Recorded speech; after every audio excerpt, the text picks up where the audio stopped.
Oke, assalamualaikum warahmatullahi wabarakatuh, sobat Magma dimanapun anda berada. Balik lagi di Petani Magma ya.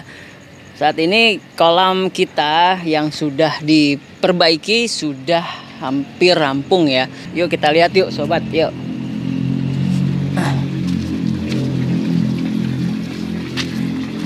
Nah, ini udah jadi ya, dan lagi diisi airnya.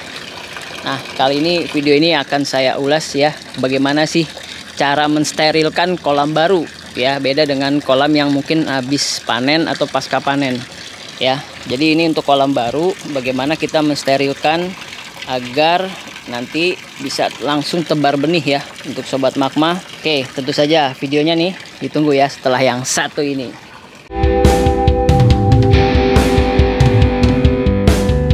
Petani rakyat, Petani Magma. Oke, sobat Magma ya.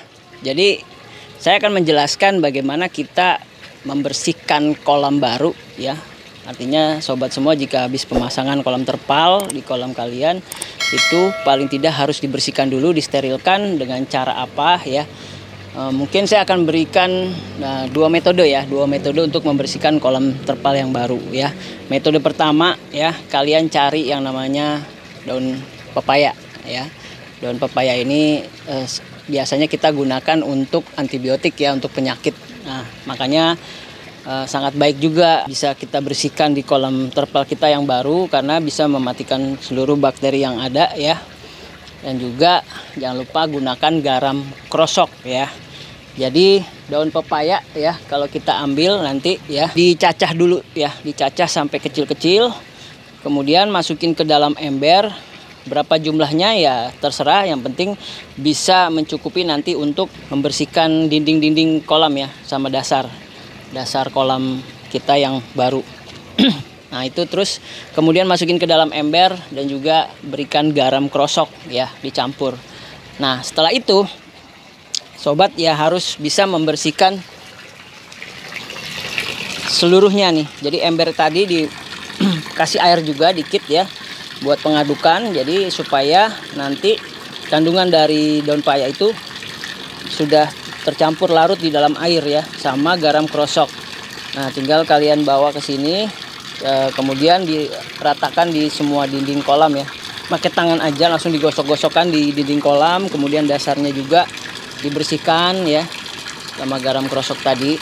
Dan juga ada metode yang kedua ya, yang akan kita lakukan nih untuk kita langsung aplikasikan di kolam kita yang baru ya. Penggunaan yang kita akan lakukan adalah dengan Methylene Blue ya, kandungan Methylene Blue.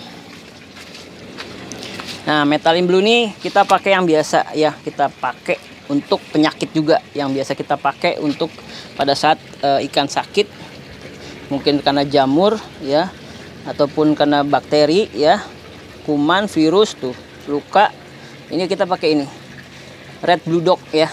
Ini kita bukan promosi, kalian bisa menggunakan cara tadi yang pertama, tapi ini juga cara yang sama aja sih. Ya intinya sih yang mengandung antibiotik ya, benar-benar bisa membasmi seluruh jamur, bakteri jahat ya, parasit, apapun itu yang di dalam air. Nah itu juga bisa. Intinya ini kita gunakan, langsung kita aplikasikan ke kolam kita. Oke, nih kita gunakan ini Red Blue Dog, kurang lebih 2 tutup botol ya, 2 tutup botol aja cukup untuk kolam baru ya, untuk diameter 3 ya. 2 tutup botol langsung campurkan aja nih ya ke dalam kolam kita yang baru ya. Walaupun ini belum penuh ya, ini buat sobat semua langsung kita praktekin. Nah sampai ketinggian kurang lebih ya 20 cm lah, 20 cm. Nanti bisa balik lagi digosok-gosokkan ke dinding kolam ya. Jadi kalian tinggal gosokkan aja pakai busa ataupun pakai lap ya, boleh, atau cuman pakai tangan doang begitu nggak masalah. Bisa gosokkan ke dinding ya, dinding kolam, dasar kolam, semuanya ya, sampai ke tempat drainase ya, pembuangan. Itu udah bisa istilahnya langsung sobat pakai ya, sebenarnya bisa langsung dipakai ya.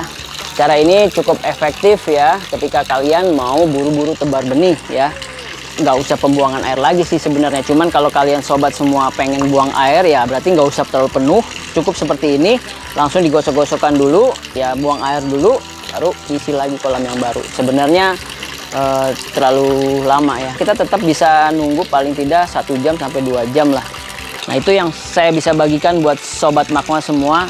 Oke sobat magma, kalau memang ada yang mau bertanya silahkan isi di kolom komentar. Sebenarnya banyak variasi ya untuk membersihkan kolam terpal baru yang tidak harus kalian mengikuti cara kita. Intinya ini sama aja, ini untuk bisa membunuh bakteri di bahan kolam terpal yang kita udah pasang agar nanti pada saat kita budidaya tidak mengalami kendala ataupun timbul jamur atau bakteri jahat yang sebenarnya masih melekat di bahan terpalnya ya. Itu yang membahayakan sebenarnya buat para pemula jika kalian langsung tebar benih ya tanpa harus membersihkan terlebih dahulu. Itu untuk antisipasi, untuk mencegah supaya kita budidaya aman ya, sudah dibersihkan. Untuk ini nanti kita akan membudidaya dengan sistem bioflok ya. Jadi buat sobat semua ya, kita sekarang udah mengarah ke sistem bioflok. Kenapa? Karena balik lagi dengan sistem bioflok kita bisa tebar padat, itu yang paling penting fungsinya untuk sistem bioflok. Dan juga nanti kita juga bisa paling tidak mengurangi angka kematian ya. Karena di cuaca kita cukup dingin ya, di dataran tinggi. Mudah-mudahan dengan sistem bioflok dan juga hasil kualitas air yang baik dengan bioflok itu bisa menekan ya kematian ikan lele ya, dan juga bisa memproduksi siklus panen yang cukup banyak ya. Itu aja sih sobat ya yang bisa saya infokan kali ini untuk cara pembersihan air kolam dengan menggunakan tadi daun paya ataupun red blue dog. Salam hangat dari petani magma. Wassalamualaikum warahmatullahi wabarakatuh. Ayo mandiri bersama petani magma, kita ciptakan